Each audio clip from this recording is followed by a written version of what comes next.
1,00,000 మంది శివభక్తులతో కలిసి మహారుద్రాక్ష పూజలో పాల్గొనండి. వెంటనే కాల్ చేసి మీ పేరును నమోదు చేసుకోండి. నమస్తే, welcome back to Suman TV. Present మనతో పాటు ఉన్నారు TEDx speaker, legendary award winner in real estate, realtor Oxygen founder and CEO doctor Nandi Rameshwararao గారు. నమస్తే సార్. నమస్తే అమ్మ. Sir, sale deed, sale agreement అంటారు కదా, ఒక్కసారి నాకు ఈరోజు సేల్ డీడ్ అంటే ఏంటి, సేల్ అగ్రిమెంట్ అంటే ఏంటి, రెండిట్లకి ఉన్నటువంటి డిఫరెన్షియేషన్ కూడా ఒక్కసారి. ఇప్పుడు మీరు రెంట్కి ఉన్నారు, ఒక దగ్గర మీరు రెంట్ కడతారు, మెయింటెనెన్స్ కడతారు, ప్రాపర్టీ మీదే కాదా? మీరే ఉంటారు కదా? అంతే కాదు, మీది ఎట్లా అవుతుంది? ఎవరు రెంట్ కట్టిన తర్వాత ప్రాపర్టీ. సో అక్కడ ఓనర్షిప్ అనేది మారట్లేదు. రెంటల్ అగ్రిమెంట్ ఆ ఫెసిలిటీ ఇచ్చాడు నీకు వాడుకోవడం, దానికి ఎంత అమౌంట్ కడుతుంది, కానీ నీకు ఓనర్షిప్ రాదు. ఈ ఇల్లు నాదే 10 సంవత్సరాలు అంటే కాదు, అది సేల్ అగ్రిమెంట్. మనం దిగేటప్పుడు ఏం రాసుకుంటావు, నువ్వు ఎవరు, నీ టెనెంట్ పేరేంటి, అంటే ఉద్యోగమా, బిజినెస్సా, ఎంత రెంట్, ఎంత మెయింటెనెన్స్, ఎంత ఇంక్రీజు, ఎన్ని సంవత్సరాలు లాకిన్ పీరియడ్, ఇవన్నీ కూడా మనం నోటీస్ పీరియడ్ ఎంత రాసుకుంటాం.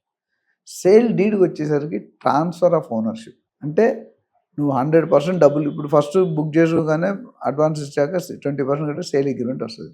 అయితే 80% నెక్స్ట్ 2-3 నెలల్లో ఈఎంఐల రూపంలో కడుతూ ఉంటావు.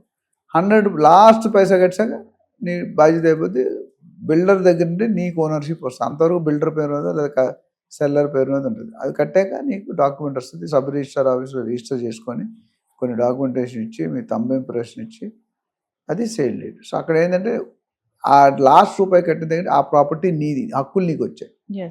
సో రెండింటికి తేడా అంటే అక్కడ ట్రాన్స్ఫర్ ఆఫ్ ఓనర్షిప్ అవ్వదు, రెంటల్లో ఇక ట్రాన్స్ఫర్ ఆఫ్ ఓనర్షిప్ అవుతుంది. ఈ డాక్యుమెంట్ లీగల్గా ఉండాలి. ఎస్ఆర్ఓలో రిజిస్టర్, సేల్ అగ్రిమెంట్ చాలా మంది రిజిస్టర్ చేసుకోరు, అది లీగల్గా వ్యాలిడ్ కాదు. బిల్డర్ డిఫాల్టర్ చేస్తే కొన్ని విధాలుగా మీకు నష్టమే, కానీ ఎస్ఆర్ఓలో రిజిస్టర్ చేసుకుంటే డెఫినెట్గా మీకు ప్రాఫిట్. అదేవిధంగా బిల్డర్స్, రెసిడెన్షియల్ బిల్డర్స్ మాత్రం పెద్ద 100 ఎకరాలు, 200 ఎకరాలు, 200-300 కోట్లు కొనుక్కునే వాళ్ళు మాత్రం కంపల్సరీ సేల్ అగ్రిమెంట్ కూడా ఏజీపీ అంటే రిజిస్ట్రేషన్ చేసుకుంటారు. 1% ఎంతో స్టాంప్ డ్యూటీ ఉంటుంది. 100 కోట్లు వాడుంటే మేబీ 1 crore అట్లా. ఇది రెండింటికి. మీరు ఇంకో క్వశ్చన్ అడిగారంటే డిఫరెన్షియేషన్. ఇంకోటి ఏంటంటే సేల్ డీడ్ ఉంది కదా సార్, అది కనుక మిస్ అయింది, మరి మన ప్రాపర్టీ మనకు లాస్ అయినట్టేనా? అంటే లాస్ అయినట్టంటే లాస్ అయినట్టే, లేదనుకుంటే లేదు. తెలివి ఉన్నడికి లాస్ అవుతుంది, తెలియలేనడికి లాస్ అవుతుంది. అంటే ఇది ఎందుకు చెప్తానంటే, ఏ వస్తువును పర్మనెంట్గా మనం కాపాడుకోలేం. కావాలని అయితే ఎవరు పడారు. కొంతమంది ట్రైన్లో మర్చిపోతారు. ఎవడో మంచి బొర్ర ఉన్నట్టు తెలిసి ఇష్టం, లేకపోతే ఆడు కబ్జా చేయడానికి ట్రై చేస్తారు సేల్ డీడ్ తోటి. నా డాక్యుమెంట్ నాదే అంటాడు. రెండోది తుఫాన్లో వచ్చి ఇల్లు కొట్టుకుపోయింది. మూడోది ఇల్లు కాలిపోయింది. నాలుగోది దొంగతనం చేస్తుంది. ఏ రూపంలోనైనా సేల్ డీడ్ పోయే అవకాశాలు ఉన్నాయి. పోకుండా చూసుకోవడం, prevention is better than cure. కానీ ఇక్కడ పోయింది కాబట్టి ఫస్ట్ మీరు ఏం చేయాలంటే న్యూస్ పేపర్లో అడ్వర్టైజ్, ఒక ఇంగ్లీష్ పేపరు, ఒక రీజనల్ లాంగ్వేజ్. ఆంధ్ర తెలంగాణలో అయితే DC and Eenadu, something like that. ఒక 15 రోజులు నోటిఫికేషన్, పలానా సేల్ డీడ్ నెంబర్ నా దగ్గర పోయింది, మీకు ఎవరికైనా కనిపిస్తే నాకు అప్పచెప్పండి, అందజేయండి, మీకు తోఫా అంటే గిఫ్ట్ ఇస్తాం అనేది పెడతారు. ఈ 15 రోజుల్లో ఎవరు రెస్పాండ్ కాకపోతే ఆ పేపర్ నోటిఫికేషన్ తీసుకెళ్ళి పోలీస్ స్టేషన్కి వెళ్ళాలి. పోలీస్ స్టేషన్కి వెళ్ళి ఎఫ్ఐఆర్ అంటే తెలుసు కదా, ఫస్ట్ ఇన్ఫర్మేషన్ రిపోర్ట్ చేస్తే పోలీసు వాళ్ళు సెర్చ్ చేస్తారు కొంత టైం తీసుకొని. వాళ్ళకి దొరకకపోతే వాళ్ళు సెర్చ్ రిపోర్ట్ ఇస్తారు, మేము చెక్ చేసాం ఎవరి దగ్గర లేదు. ఈ 2 పట్టుకెళ్ళి ఎస్ఆర్ఓ దగ్గరికి వెళ్ళాలి, సబ్ రిజిస్టర్ ఆఫీస్. ఎస్ఆర్ఓ దగ్గరికి వెళ్తే ఎస్ఆర్ఓ దాన్ని మళ్ళీ చెక్ చేసుకొని రివ్యాంప్ చేసి మళ్ళీ ఇంకొక కాపీ జనరేట్ చేసి రికార్డ్స్ ఎంట్రీ చేసుకొని అప్పుడు copy register, certified true copy అంటారు. ఇవన్నీ లేకుండా మామూలుగా కూడా నువ్వు డబ్బులు ఇస్తే ట్రూ కాపీ, దాని మీద లీగల్గా వ్యాలిడ్ కాదు, లోన్ రాదు. ఇవన్నీ చేసుకుంటే మళ్ళీ మీకు డూప్లికేట్ డీడే ఇస్తాడు, సర్టిఫైడ్ కాపీ, బట్ అది ఈక్వల్ టు సేల్ డీడ్. ఇది ప్రాసెస్ ఫాలో చేయాలి. చాలామంది ఇప్పుడు కొన్ని చెక్ చేస్తారు. జూనియర్ ఎన్టీఆర్ గారు 1.5 year బ్యాక్ ఇల్లు జూబ్లీస్, ఆయన చెన్నై ఉన్న దగ్గర ప్రాపర్టీ లేడీ ఓనర్ కొన్నాడు. ఒక బ్యాంక్ లోన్ ఉందన్నది, ఆ బ్యాంక్ లోన్ ఎన్టీఆర్ గారు కట్టేశారు. కట్టిన తర్వాత ఆఫ్టర్ 10 years 3 బ్యాంకులో వచ్చి కూర్చున్నారు జూనియర్ ఎన్టీఆర్. ప్రెజర్ ఉంటుంది నా డబ్బులకి అంటే, ఆ ప్రాపర్టీ మీద 4 బ్యాంకు లోన్లు తీసుకున్నది ఆవిడ. ఫ్రంట్ బ్యాక్, ఇల్లు ఫ్రంట్ సైడ్ బ్యాక్ సైడ్ అట్లా. ఆ లోన్లు ఉన్నాయని చెప్పలేదు. ఇప్పుడు ఆ లోన్ వాడు వచ్చి ఈయన దగ్గర కూర్చున్నాడు, ఈయనకి సంబంధం లేదు. మళ్ళీ తర్వాత కోర్టులో కేసు వేసి సర్వే చేసి సెటిల్ చేశారు. సో ఇల్లు కొనుక్కునేటప్పుడు లైఫ్లో ఒక్కసారి 2 సార్లు కొనుక్కుంటాం. జాగ్రత్త, ఇల్లు కట్టి చూడు, పెళ్లి చేసి చూడు. పెళ్ళి కూడా ఒకసారి చేసుకుంటారు అఫీషియల్గా, అన్అఫీషియల్ నేను చెప్పను.